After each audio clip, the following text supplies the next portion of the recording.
Bien, bonjour à tous. En ce 22 juillet, j'ai le plaisir aujourd'hui de vous apporter, comme je le fais assez régulièrement, quelques précisions. Il y aura d'abord des conseils et ensuite des mises en garde. Attention, je ne suis pas policier, mais je voudrais vous rappeler le premier conseil. Je sais qu'un certain nombre d'entre vous ont des difficultés, d'abord pour trouver le thème du mémoire, et ensuite pour faire le plan et nourrir des idées complémentaires.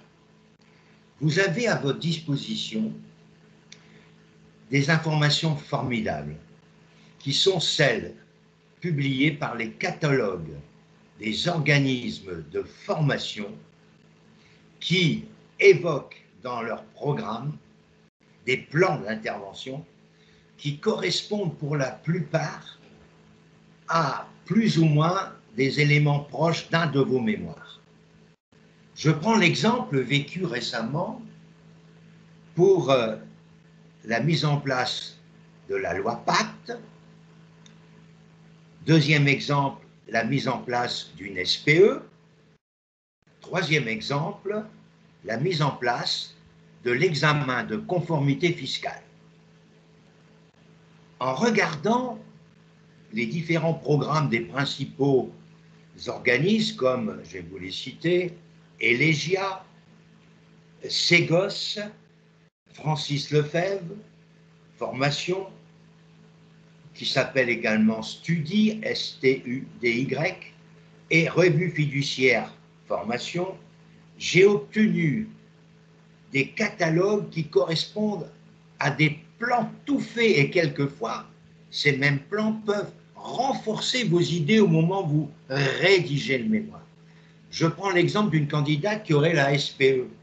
Eh bien, moi, je mettrais dans mes recherches les catalogues de formation autour de la SPE, Société pluriprofessionnelle d'exercice. Et je vais obtenir un certain nombre de formations autour de la SPE. Ça sera pour moi enrichissant. Même chose pour les thèmes que vous avez les uns et les autres au niveau de votre travail de rédaction de notices ou de mémoire. Ça, c'était la phase conseil, la phase positive. Maintenant, c'est un peu la phase négative, la mise en garde. Je rappelle qu'un mémoire ou une notice ne doit pas donner l'idée d'un roman, ne doit pas l'idée de quelque chose de descriptif, mais doit donner l'idée d'une véritable construction. Il est évident que la première partie d'un mémoire, il est évident que c'est difficile de s'échapper de la description pour planter le décor. Mais encore faut-il que cette description soit accompagnée de certains éléments qui valorisent l'expert comptable dans la description. C'est-à-dire qui laissent le lecteur impatient de connaître tout ce que vous allez dire par la suite. Donc c'est comme si là vous faites, je dirais, un écrit qui doit être dynamique, constructif et qui doit donner envie au lecteur d'aller plus loin. Pour ça, il y a deux choses que j'aimerais rappeler et que beaucoup de candidats ne respectent pas. C'est la mise en évidence d'apports concrets. Un apport concret, c'est le fruit d'une expérience que vous avez vécue, que vous avez donc à apporter aux examinateurs et aux lecteurs de votre mémoire, qui sont en priorité les cabinets d'expertise comptable. Parce qu'un mémoire n'est pas fait pour un dirigeant, il n'est pas fait non plus pour être imprimé ou mis sous un droit d'auteur, etc. Non, il est mis en place pour servir le cabinet comptable. Alors, il faut que ces apports concrets soient évidents. Quand on dit apport, on pense à trois choses scientifiques, c'est la recherche Internet.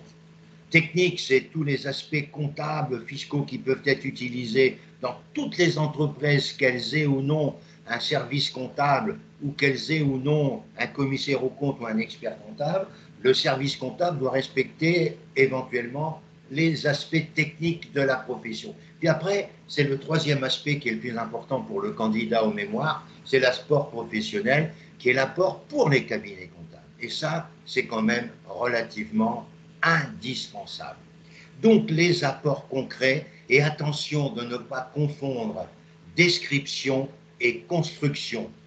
7 mémoires sur 10 abusent de la description et ne font pas assez de construction et sont surpris d'avoir des notes lors de la soutenance qu'on remet ou de 7.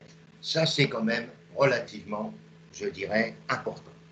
Deuxième mise en garde, c'est que quand vous faites un mémoire, il faut avoir la réponse toute faite de la rentabilité de la mission que vous proposez pour un cabinet comptable.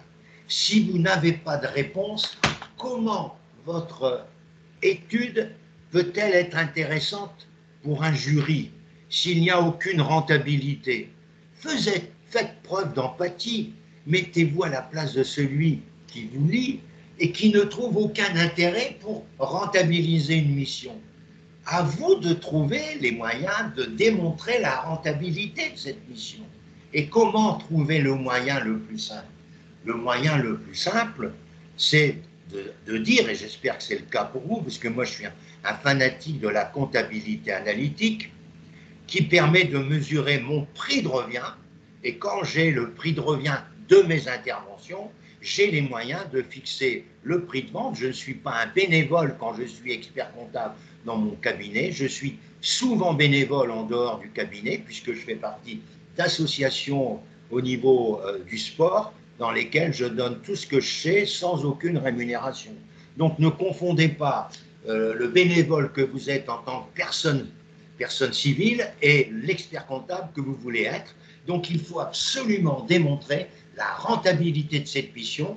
Moi, à chaque interrogation orale que j'ai eue pour mes 562 mémoires, je faisais toujours la même question: monsieur ou madame ou mademoiselle, pouvez-vous m'expliquer si votre mission est rentable pour le cabinet? Alors, réfugiez-vous derrière la comptabilité analytique pour ne pas être dépourvu de réponse en disant: j'ai pas voulu démontrer l'intérêt de cette comptabilité analytique dans mon mémoire, car n'oublions pas qu'un mémoire, ce n'est pas un doctorat.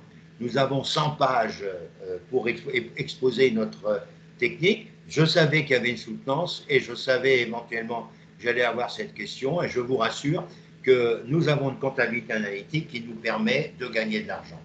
Alors, voilà, rappelez l'ensemble des petits détails que je souhaitais vous donner ce matin, 22 juillet. Il vous reste 5 bonnes semaines pour rédiger votre mémoire. Il vous reste plusieurs semaines pour rédiger votre notice. Il vous reste plusieurs semaines pour choisir un sujet. Alors, je vous répète, pour terminer, regardez les catalogues de formation